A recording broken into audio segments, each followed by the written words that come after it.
When Gary first laid eyes on that lone chestnut oak tree standing isolated in the forest, its bark cracked and peeling, and its branches brittle and dying, he knew this was the tree for him. It towered above the other trees like a monument to time itself. Perhaps the foreman had been joking when he'd told Gary, "Pick any tree in the northeast sector," but Gary wasn't taking it lightly. He was out to prove himself as a capable logger, and this tree was going to be the test. If he succeeded, it would earn him a summer job, the opportunity to learn a valuable trade, and a chance to contribute more to his family's finances. His mother was struggling, and he was determined to do his part. Gary circled the tree a few times, assessing the terrain. It was massive, with a trunk that easily spanned 3 feet in diameter, and Gary guessed it had been standing there for well over a century, maybe more. His heart raced as he gripped the handle of his axe. This tree was no small task, but it would be the kind of accomplishment that would prove he was serious about logging. He had practiced for this moment, sharpening his skills and his tools. Today, he'd show the foreman and the other loggers what he could do. With a deep breath, he raised the axe and swung. The blade struck the wood with a satisfying thud. He smiled. The first notch was made. With each rhythmic swing, Gary found a pace that made the work flow naturally, the axe biting deeper into the wood. The tree groaned as the cut widened, and soon it began to lean. Moments later, with a final powerful strike, the great tree began to fall. Its descent was slow at first, but then gravity took hold, and with a thunderous crash, it hit the ground, sending a shockwave through the forest floor. Gary stood there, panting but proud. He had done it. He had felled the mighty chestnut oak. He wiped the sweat from his brow and couldn't help but grin when the foreman, Patterson, approached, nodding approvingly. Patterson was a tough man to impress, but his nod of approval told Gary all he needed to know. "Well done, kid," Patterson said, his gruff voice betraying a hint of admiration. "Guess you've earned yourself a shot at using the chainsaw next. But it's lunchtime now. Why don't you grab something to eat, and we'll get to it afterward?" Gary couldn't wait to get his hands on the chainsaw. He was itching to start the next phase of work.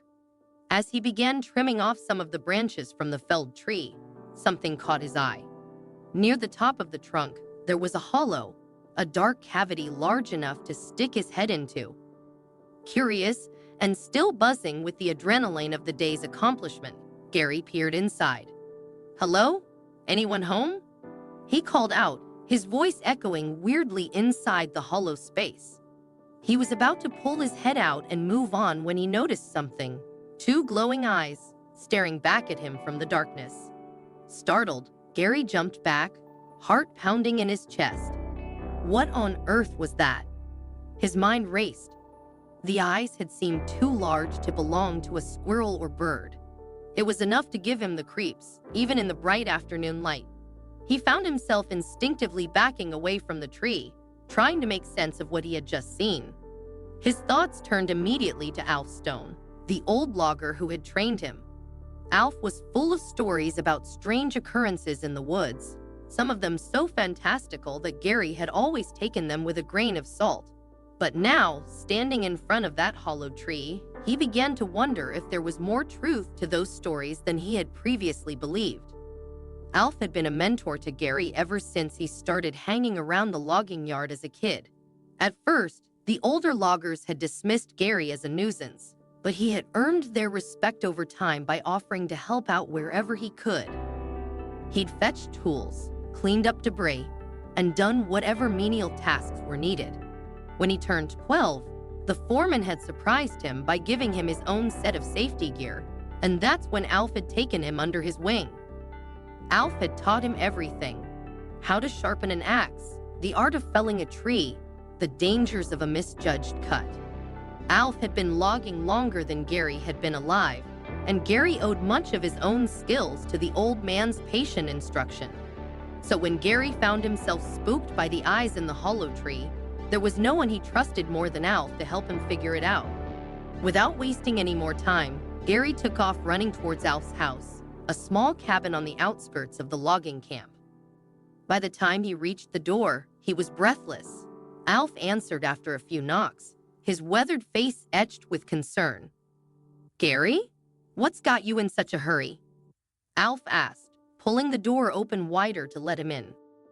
Gary tried to calm his breathing as he explained what had happened: the tree, the hollow, and the eerie eyes staring back at him. Alf listened carefully, his expression thoughtful, but not surprised. "Sounds like you found yourself a real curiosity," Alf said after a moment. "Why don't we go take a look together?" Within minutes, Alf had grabbed a headlamp, and the two of them were making their way back to the fallen tree. When they arrived, Alf shone his headlamp into the hollow and squinted into the darkness. After a few moments, he pulled his head back out and turned to Gary, his face serious. "Well, Alf muttered. "Looks like you found something pretty rare, kid." "What is it?" Gary asked, his heart still racing with anticipation. Alf stepped back and motioned for Gary to look again. Hesitant but curious, Gary peered into the hollow. This time, with the light from Alf's headlamp illuminating the space, he saw what had been staring back at him. Nestled deep inside the tree was the mummified body of a dog. The creature's body was intact, its fur stiff and dried, but it had been preserved almost perfectly, as if time had forgotten to claim it. Gary was speechless. How could a dog have gotten stuck inside a tree like that? And how had it remained so well preserved? Alf explained that the tree's natural production of tannic acid had acted as a preservative, preventing decay.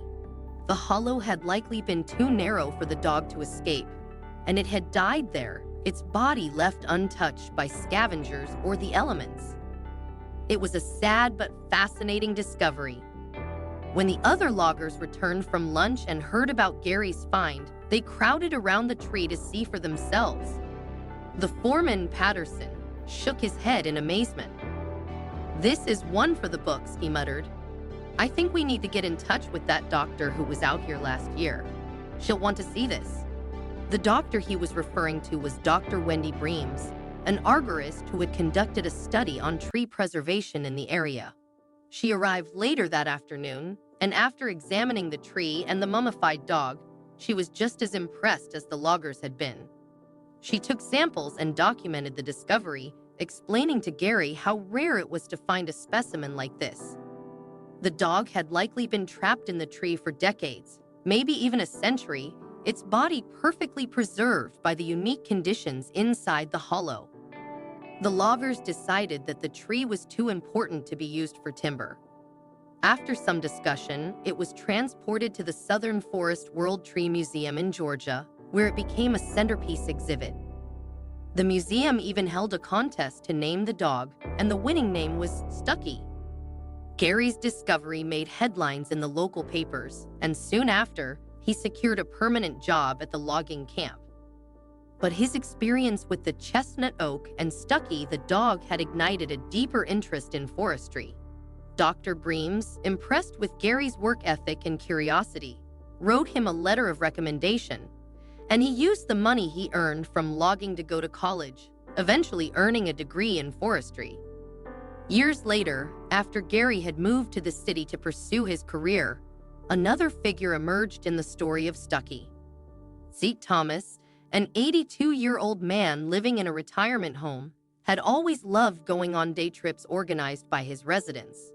On one of these trips, the group visited the Southern Forest World Tree Museum, and Zeke found himself face-to-face with a piece of his own past. There in the hollow of the chestnut oak was Stucky, but Zeke knew the dog by another name, Old Red. Decades earlier, Old Red had been Zeke's faithful hunting dog, a companion who had disappeared on a fateful night during a raccoon chase. Zeke had never known what had become of Old Red, but now, staring at the mummified remains in the tree, he knew. Overcome with emotion, Zeke sat down and wept. His faithful dog, lost for so many years, had been found in the most unexpected way. Though the discovery brought back bittersweet memories, Zeke was grateful for the closure it provided. And so Stucky, Old Red, became a symbol of the deep, unbreakable bond between humans and their dogs, a story that spanned decades and generations. From Gary, the young logger just starting out, to Zake, the old man with a lifetime of memories, the chestnut oak had touched lives in ways no one could have anticipated. And in the quiet halls of the Southern Forest World Tree Museum, the mummified dog continued to stand as a reminder of the mysteries hidden in the natural world, waiting to be discovered.